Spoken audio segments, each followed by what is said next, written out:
Spiritual growth isn't just about producing fruit. It's about staying in constant growth mode, no matter the season.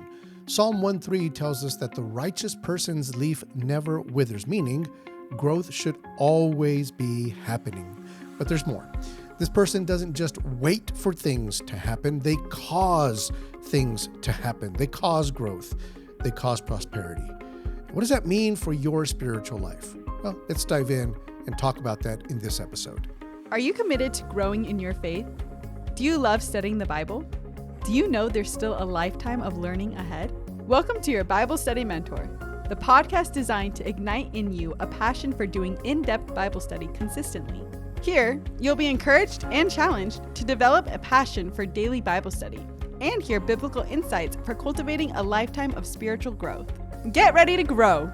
And now, here's your Bible study mentor, Dr. Mario Escobedo. Hello, dear friend, and welcome to episode number 5 of this podcast, Your Bible Study Mentor. I'm your host and your Bible study mentor, Dr. Mario Escobedo. What a joy it is for me to be able to share with you these biblical insights, the results of my Bible study with the intention, with the purpose of inspiring you to develop a passion for in-depth Bible study done consistently. And that's what I want to do through this podcast. I've mentioned this before. If you're interested in the how-to of Bible study, meaning not just hearing the results of my Bible study, but how do I get to those results, then I invite you to check out my YouTube channel because that's what I talk about there.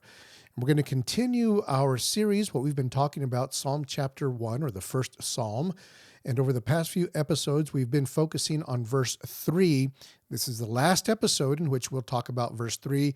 Then we'll move on for the final verses in this psalm. Before we dive in to today's episode, I want to share 2 resources that will help you in your spiritual journey. First, if you want to take your Bible study to the next level, I have a free resource called the Top 3 Study Tools Every Student of the Bible Needs. This is a free video training, and I walk you through 3 basic yet vital tools that every student of the Bible should own. If I were building my Bible study library from scratch, if I were starting all over again, I would start with these 3 resources. And you can access this free video training by clicking the link in the episode description. Also, I've written a devotional ebook titled Planted to Grow, and it contains 15 practical lessons for spiritual growth based on Psalm 1. In fact, that ebook complements this series of episodes on the podcast. The ebook is available in Kindle in both English and Spanish, and this devotional is designed to help you reflect on your spiritual growth and take practical steps to move forward.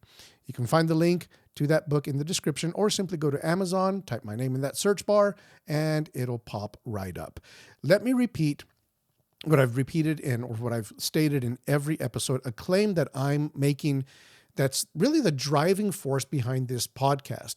And if you haven't had a chance, I encourage you to go back and listen to episode 1, because this claim that I'm about to share with you, I went into great detail explaining what this claim is all about and what it means. And by the way, if you haven't heard the previous episodes, go back and listen to them, because I've been talking about Psalm number 1, and every episode has been focused on a specific portion of that psalm. So I encourage you, if you haven't listened to episodes 1 through 4, stop right now, go back and listen to them. I think you're going to get a lot more benefit out of this study.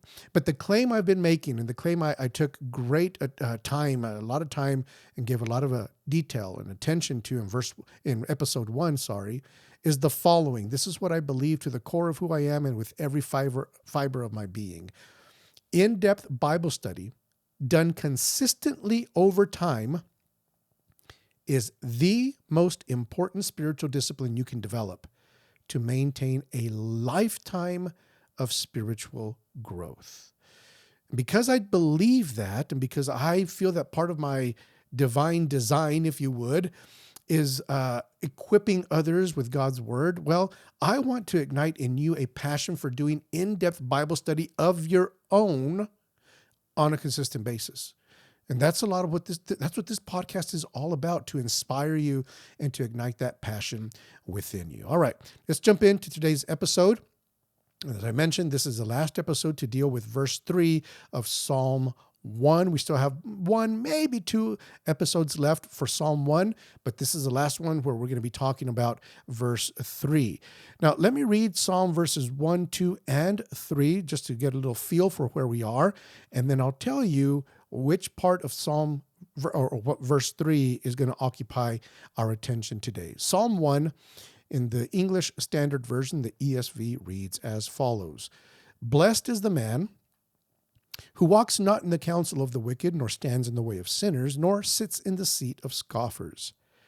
But his delight is in the law, in the instruction, the Torah of the Lord. And on his instruction he meditates day and night." Verse 3, "He's like a tree planted by streams of water that yields its fruit in its season, and its leaf does not wither. In all that he does, he prospers."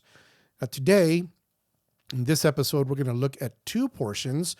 The last part of the sentence with which this verse begins, where it says, "Its leaf does not wither," this tree, the metaphor that represents us, those of us who are growing. And then also the last sentence, the last clause in this verse where it says, "In all that he does, he prospers." Again, talking about this person who is dedicated to spiritual growth and who is being consistent in their efforts to grow spiritually. That phrase right there, "its leaf does not wither." Now that catches my attention. In the previous episode, to give you a brief recap, one of the things we talked about is the phrase where it says it yields its fruit in its season. And I talked about how its season in this verse, at least from my perspective, as I understand this psalm, means that there are seasons for producing fruit, but not every season is necessarily meant to be a fruit-producing season. That there are seasons of rest, of recharge, of refreshing, of regrouping, and just like a fruit tree isn't expected to give fruit every month of the year, there are seasons for us, spiritually speaking, when we're not necessarily expected to give fruit. It may be a season of rest. Okay? Now, I need to say that because of what I think this part of verse 3 means, where it says its leaf does not wither. Now, what I think that means, or it could mean, one of the possible meanings or applications for us is the following. Even though there are seasons for not giving fruit, there's never a season that you should not be growing. Okay?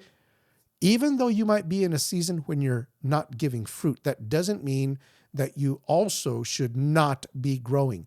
This is what I mean. Every season is growth season. You should always be growing. Again, there are times when you're not giving fruit necessarily, but that doesn't mean that you stop growing. Every season for us should be a season of growth, even when it's not a season for bearing fruit. And think about trees that go dormant for the winter or whatever season in which they go dormant. There's still a lot of activity taking place in the roots, in the trunk, in the branches that's preparing. There's still growth activity taking place, even though it may not be very visible, right? It's not a fruit-giving season, but it's still a growth season. There's still some kind of growth activity taking place. And I think that applies to us in our spiritual growth as well. Again, remember, previous episode, I talked about how there are some seasons that are not necessarily fruit-bearing seasons. But now with this part, his leaf does not wither, I take that to mean, in part, what it could mean is that you're always growing. That you're always in a season of growth. And that really goes back to this claim that I make for this podcast, that in-depth Bible study done consistently over time is the most important spiritual discipline you can develop to maintain a lifetime of spiritual growth. See, you do it consistently. You grow consistently. That means on a daily basis, but also over the long haul. You see, friends, it's always a season to grow.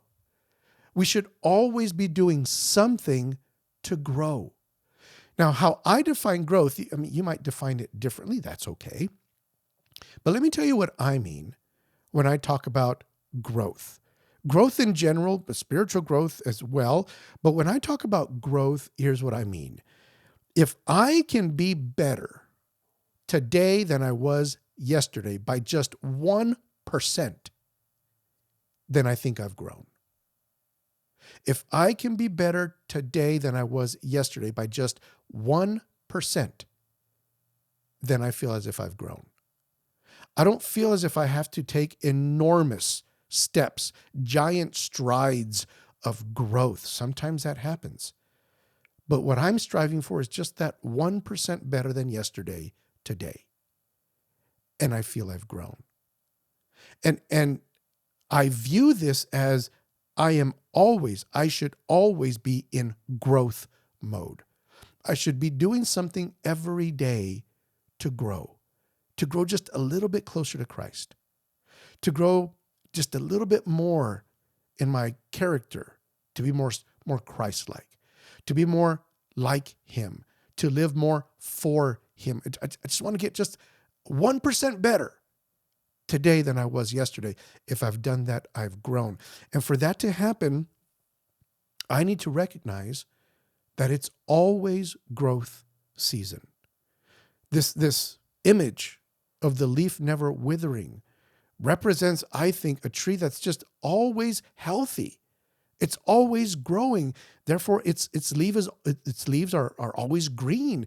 The leaves don't wither. It's just there's always growth taking place somehow or another. There's growth happening. There's nourishment taking place. There's health in that tree so that the leaves are always green and they don't wither. That to me speaks, at least on one level, of the importance of always being in growth mode. Now, here's another reason it's important that we always maintain ourselves in growth mode. When the opportunity you've been waiting for finally arrives at your door, it's too late to start preparing. It's too late to say, well, I guess it's a good time to start growing now. I've been asked to do this, or there's this opportunity that I can take advantage of. I guess I better start learning. I guess I better start growing. You know what? When opportunity knocks on the door, it's too late to start preparing. So what do? You prepare now. You grow now. You're constantly in that growth mode so that when opportunities do come your way and opportunities present themselves, because they will, you're ready. You're ready to execute. You're ready to go because you've been preparing and growing all along. And I think this is a mistake that a lot of people make. They're waiting for an opportunity to present itself in order to start preparing, in order to start growing. And I'm going to tell you, those opportunities will come, but you're not going to be able to take advantage of them and make the most of them. And chances are, if you're invited into an opportunity and you haven't been preparing and you haven't been growing and you go and take advantage of that opportunity, I'm going to venture a guess that you're probably not going to be invited back for that same opportunity. But if you've been growing, if you've always been in growth mode and you recognize that it's always growth season, when an opportunity presents itself, you're going to be ready, you're going to do well, and you'll be given more opportunity. So friends, it's always a season of growth. You're never not in a growth season. You may not be in a fruit-bearing season, mind you, but you're always in a growth season. And if we could just, I'm talking to myself before I talk to anybody else, if we could just maintain that mindset. This goes back to the consistency, right? That we want to do in-depth Bible study consistently. It goes back to that. If we can just maintain consistency and recognize it's always growth season, it's never not growth season, then I think some pretty amazing things can happen in your life, in the life of your community of believers, and for the kingdom of God. Friends, we are always in growth season. Now, the final phrase, the final clause in this verse is very interesting. It says this way: in all that he does, he prospers. Now, if anybody who's listening, if you're bilingual, you know that sometimes it can be difficult to translate concepts from one language to the other. Look, it's easy to translate words. You just find the equivalent word from one language to the other and you've translated. But sometimes there are concepts in the original language that don't necessarily transfer or translate with mere words. And so we do our best, right? We do our best. I think that last phrase, and all that he does, he prospers, is an instance where the translation is accurate from the original Hebrew, but I think there's a concept that doesn't really transfer over from the Hebrew. I'm not criticizing or knocking the translation because there's nothing wrong with it, but I think because it's from one language, one culture, one mindset, one way of thinking to another, it's difficult to transfer that concept over. And so I want to attempt to explain what I see happening in this last phrase and see if we can understand it a little bit differently than what our English versions are presenting to us. Again, they're not wrong. Translation is not wrong, but I think we need just a little bit more to, I think, grasp the, I don't want to call it the deeper meaning because that's too mystical for me. Just a better concept of what this could mean. Now for this, pardon me, but I'm going to share with you a mini Hebrew grammar lesson. Okay? I know some of you heard grammar and your eyes just glazed over and you said, let me find another episode or let me go to another podcast. Stay with me because there's something pretty significant that we're going to learn from this little Hebrew grammar lesson I'm going to give you. In Hebrew, we have what we call verbal stems. And verbal stems are different forms in which verbs can be written, and depending on the verbal stem or the verbal form, the action of the verb changes. Okay? There are more than seven, but there are 7 primary verbal stems that we find in the Hebrew Bible. I'm only going to mention 4 of them, probably the 4 most common. The first one is the verbal stem that communicates just basic action. Basic action. We call that the call, Q-A-L, the call stem. Now, I'm going to use just a random, well, not random because I thought about this, but just a verb to illustrate the different verbal stems and their functions. So let's take the word break in Hebrew, shavar, break. In the call stem, the simple basic action stem, when you write it that way, the verb simply means he broke. That's it. Simple action. He broke. That's all. Now, you add some letters and you put some dots here and there, and the word shavar now changes in its verbal stem to another stem. In this case, we call it the nephal stem. And the nephal stem communicates passive or reflective action. Here's what I mean. Passive action would mean that the subject of the verb isn't performing the action, rather it's the recipient of the action. So using our verb shavar, to break, in the nephal stem, this passive stem, it would be he was broken. Notice the difference? He broke, he was broken. Okay, the third stem that I'm going to mention, we call it the PL stem, and this is the stem of intensified action. And so in the Hebrew, you would change some dots around, maybe change a couple of letters here and there, and now it's in the PL stem. Still the same verb, but the action that's communicated in this stem is different. This is intensified action in the PL stem. So instead of the simple action of he broke, now the intensified action could be something like he obliterated. He smashed into pieces. He just tore it apart. See, it's the same verbal action, but now it's intensified. Okay? The final stem I want to mention is known as the hiphil stem. And this is the stem of what we call causative action, that the subject of the verb caused something to happen.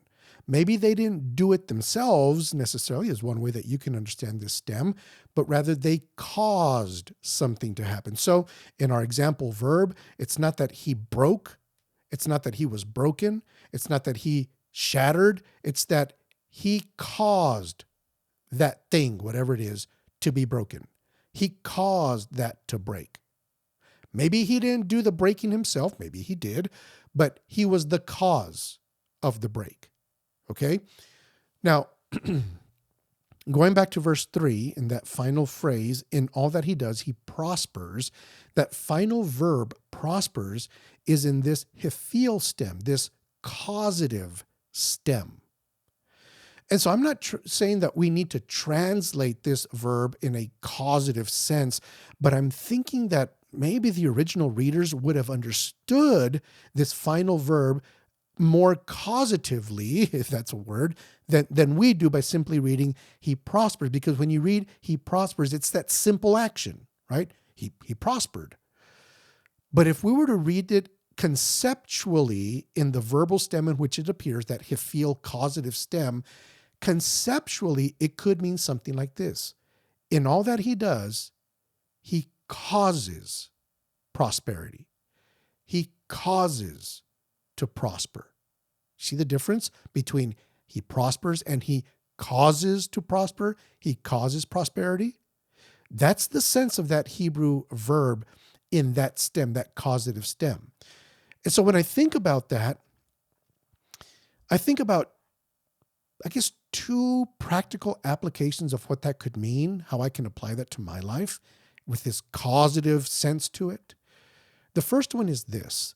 Someone who is in growth mode is someone who doesn't wait for things to happen.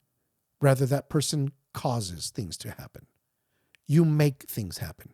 You don't sit around just lounging on the couch all day, waiting for opportunities to come your way, waiting for something good to happen, waiting to grow. No. You make things happen. You find a way to do things.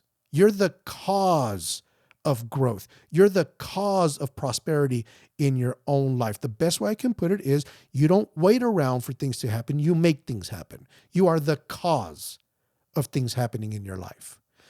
But the other way I can understand this, and this one, for you Hebrew scholars out there, maybe it's a stretch. I don't know. You can let me know in the comments or by writing me an email. Be nice about it. But here's another potential application for this. If we were to read this last phrase, in all that he does, he causes to prosper, he causes prosperity, then here's what I would say, that this person, their growth doesn't benefit them only, but it benefits others as well. He is the cause of the prosperity of others. Now, granted, there is no direct object in this phrase, meaning it doesn't say he causes someone else to prosper. No, it doesn't say that. But it does say he causes prosperity. And I think that one potential understanding is that I am the cause of the growth and the prosperity of those around me. That I'm not the only one who benefits from my growth, but rather my growth, I use my growth then to be the cause of someone else's growth. And in fact, I would say this, that this is just me. This is my take on things. You can differ in your opinion, but I think that true growth doesn't take place until you have helped somebody else grow. That you've taken what you've learned and how you've grown and you use it to teach somebody else, to invest in somebody else, to influence somebody else in such a way that now you've caused them to grow. You've been a reason for their growth. I think that should be the final step of any growth process. That we don't keep to ourselves our growth. We don't keep it to ourselves. We learn, we grow, and then we share with others what we've learned and how we've grown in hopes that I'll be the cause of someone else's growth. That I can be the cause of somebody else's prosperity. I just think that should be the final step. That should be the final step in any growth endeavor that I take on, that I want to be the cause of somebody else's growth. In leadership circles and leadership books, they talk about it this way, that you should be a river and not a reservoir. Meaning that everything that you've collected, your knowledge, your experiences, your training, how you've been equipped, if you're a reservoir, you just keep it there to yourself. It just stays in you. And water that remains in a reservoir for too long, well, after a while, it becomes stinky water. No good for anybody. Instead, be a river, that the water just flows out of you, so to speak. That you're the cause. Everything that comes to you, you push it downstream to others. Right? You don't keep it for yourself. You learn, you grow, you stretch, you develop, but then you take all of that personal growth and you push it downstream to affect others as well. I just think that this is how we're meant to grow. That part of our growth is that we influence and cause the growth in others. And I'll tell you something, as a recipient of the growth of others, as somebody who has grown because somebody else poured into me. This is a lesson I've learned, and it might merit its own episode at some point, but I'll include this here. I've been learning here recently that the more teachable I am, the more people want to teach me. The more open I am to being taught, the more willing people are to teach me. It took me a while to learn this, because there was a time when, I don't know, arrogance, pride, ignorance, I don't know. But I would put up, I don't know, a wall, or I don't know how to explain it exactly, but I wasn't teachable. Let's just put it that way. I was not teachable. I already knew. I know that. And so just with time, I ended up discovering, you know what? My lack of teachability is making people not want to teach me. And I've got a lot to learn. And when I opened myself up and made myself more teachable, my attitude was one of, hey, I'm open. I want to be taught. I'm teachable. Boy, I just started being surrounded by people who were willing to teach me. And a lot of it was just that I was willing to be taught. I wanted to gain knowledge from what they had learned. And I'm thankful that there were people who didn't give up on me, and that there were people who decided to be a river for me and not a reservoir. That they decided, hey, you know what? I'm going to go ahead and let my knowledge flow onto Mario, so that maybe he can grow a little bit as well. But a lot of it was, I just needed to change my attitude and be teachable, because there were a lot of people who were willing to be rivers and not reservoirs. There were many people who were willing to be the cause of my growth and the cause of my prosperity. And there are still people to this day who fill that role in my life. That they want to invest in me, that they want to see me grow, that they want to see good things happen. So they pour into me, they impact me, they influence me, they teach me, they mentor me, they coach me.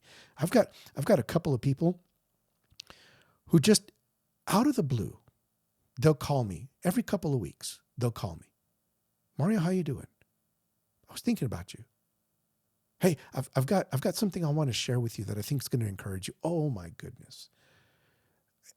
And you know, because God is the way God is, those moments, those calls, those texts come right when I need them, you know?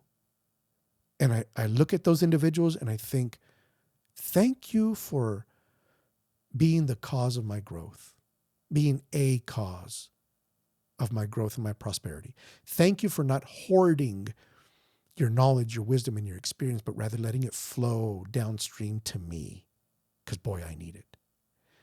And as a result of that, and probably took way too long for me to learn this lesson, but now I want to be somebody who is the cause of someone else's growth and prosperity. Now, there are times when, you know, people are like Mario was several years ago. They put a hand up, metaphorically speaking, and they don't want to hear from you. They don't want to receive from you. In those cases, I back off and I say, okay, I mean, I don't claim to have all the answers. I think I have something I can share with you, but I'm not going to force it on you. But whenever there's somebody who shows just an ounce of teachability, I'm going to pour into them without expecting anything in return. I'm just going to pour into them. In fact, one of the characteristics by which I live, one of them is teachability. I want to be a person who is teachable. But another one is, I just want to add value to people. And by that, what I mean by that, because you hear that a lot, adding value. What I mean by that is that anybody who has a conversation or an interaction with me, I want them walking away from that conversation, walking away from that interaction with me, feeling a lot better about themselves, feeling encouraged, feeling motivated, feeling stronger than they were before the conversation or the interaction with me. I want to be the cause of someone else's growth. I want to be the cause of someone else's prosperity. And I think that in one sense, conceptually, that's how we can understand this last phrase. In all that he does, he prospers. He causes prosperity, not only for himself. Not only does he make things happen, doesn't sit around waiting for things to happen. Rather, he makes things happen. But not only that, he lets growth flow through him so that he is the cause of someone else's prosperity.